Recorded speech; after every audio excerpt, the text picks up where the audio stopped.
So it is very important for you to make sure that your corpus callosum is lateralized.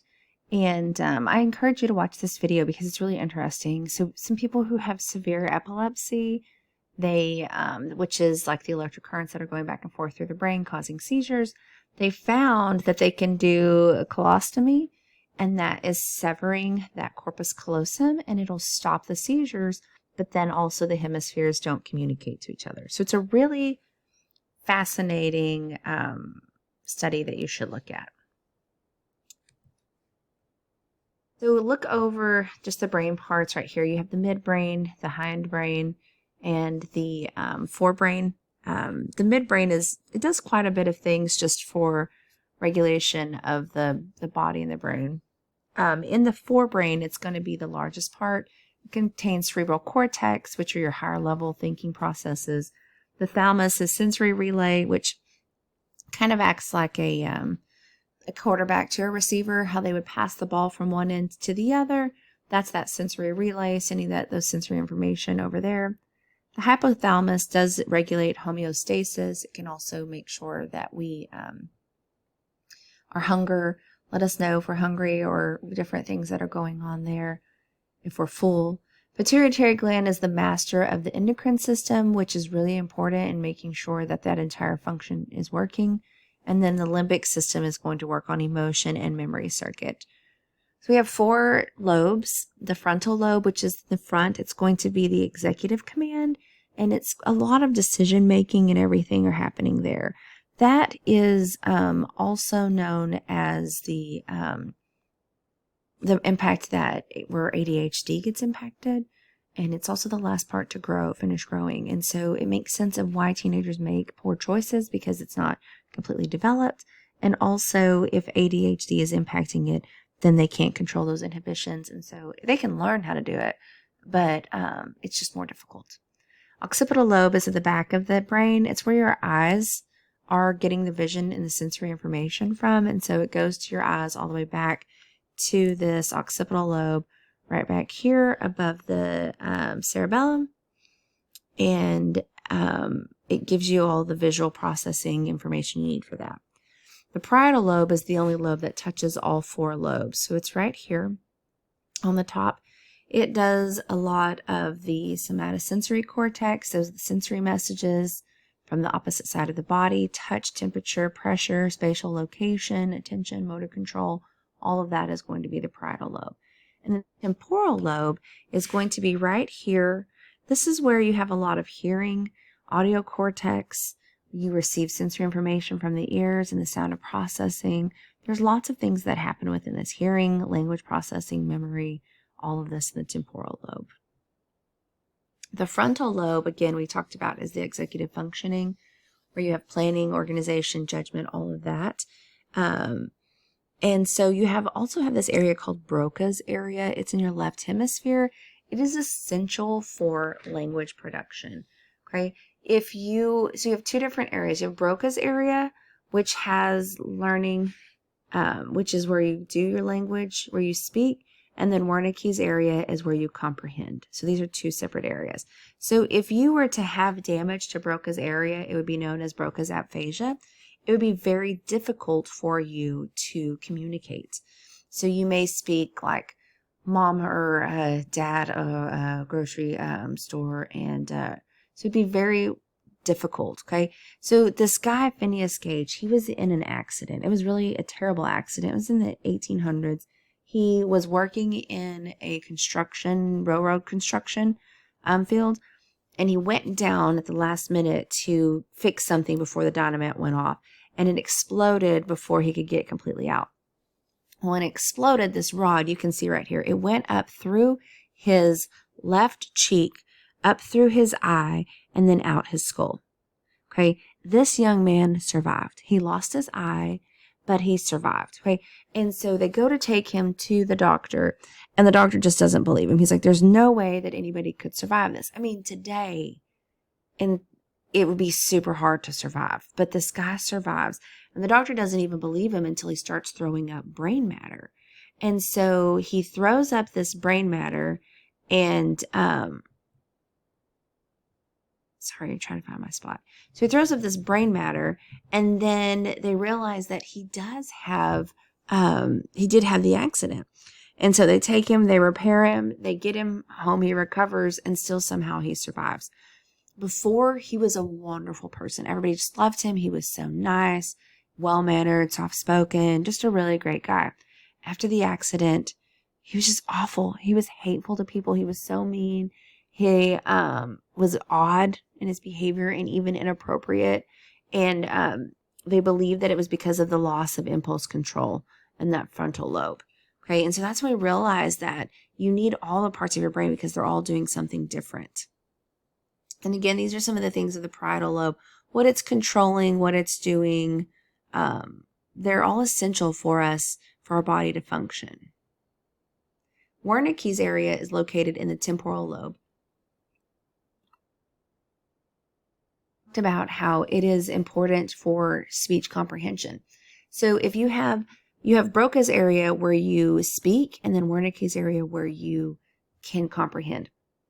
Now, if you have an aphasia in Wernicke's area, you'll have a really hard time comprehending the words people are saying, but you'll speak as if there's no issue. And so it'll be really confusing to people because you have no trouble speaking, but you can't comprehend anything. It's almost as if maybe somebody spoke a different language and you can't understand what they're trying to say. And so they're just really interesting to know that these two are in different areas of the brain, but you'd think they'd be the same thing, but they're totally different and just have different purposes. The occipital lobe, again, right here is the primary visual cortex, responsible for interpreting your incoming vision. Okay, and then it organizes the information that comes through here.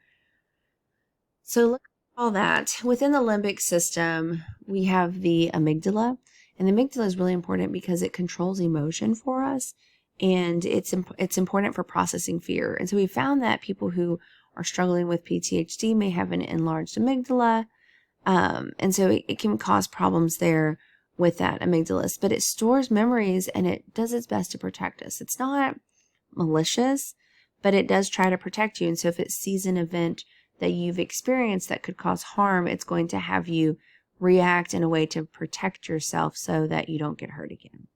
Your hippocampus, located right here, is really interesting because it stores your memory and your learning, particularly spatial memory. And it's really neat because as we grow, as we age, as a child, it's growing, and so we're able to store more memory. But then as we get older, it starts to decline and shrink. And so I think people can lose like 20% as we age of their hippocampus, meaning we don't remember as much, we don't store as much. And then hypothalamus we talked about earlier. Okay, it's located, sorry, I said this thing right here is your hippocampus, these things here, and then this is the hippocampus. I always think of it as a USB drive, storing all of your memory. Hypothalamus, we talked about, does a lot of things. Homeostatic processes, body temperature, appetite, blood pressure, all of that. So these are the things that your membrane is a part of. So it is important to realize it does regulate the sleep-wake cycle, arousal, alertness, motor activity, and it is the area that is involved in Parkinson's disease. All right, in the hindbrain, you're going to have the medulla, which controls your automated processes, breathing, blood pressure, all of the heart rates. Things we don't think about to do. We don't ever forget to breathe. We don't ever forget to make our heart beat. And so those are things the medulla does automatically so that we don't have to even worry about it. The pons are connecting the brain to the spinal cord, and that is kind of, think of a baton. If you've got a racer doing the relay and you pass the baton from one relay to the other, just connecting those two and helping to regulate that brain activity. The cerebellum, this is down here. This is also known as the little brain. It controls balance, coordination, movement, motor skills. It's very important in memory.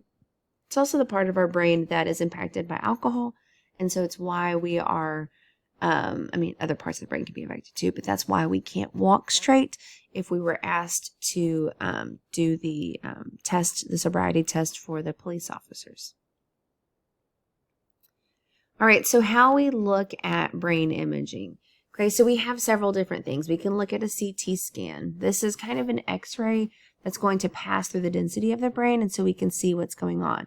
So on image A, you have a healthy brain, and then image B, you have a brain that has some decay in it. You can see the decay in all these spaces, so it's definitely an older brain or some issues have happened. And then you have a tumor that you can see on the left. Okay, so this is one way we can look at a brain. You can do a PET scan, which will show different activities of the brain.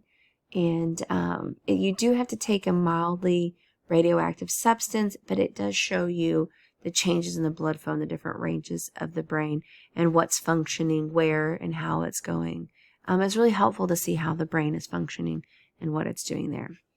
And then obviously the best one is going to be your fMRI. Many of you have probably heard of an MRI where you have to go maybe get your knee or your shoulder or something looked at. You lay in that little tunnel. It takes a while. Maybe it's uncomfortable, but they can kind of take a picture of that tissue. Well, the fMRI looks at the functioning of the brain.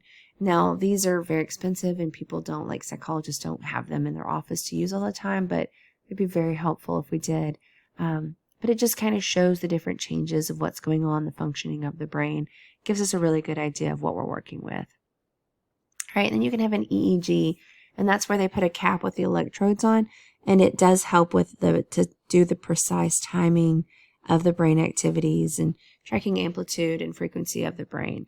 So there's several ways that we can look at the brain, and it's very helpful to see how things are functioning and what's going on.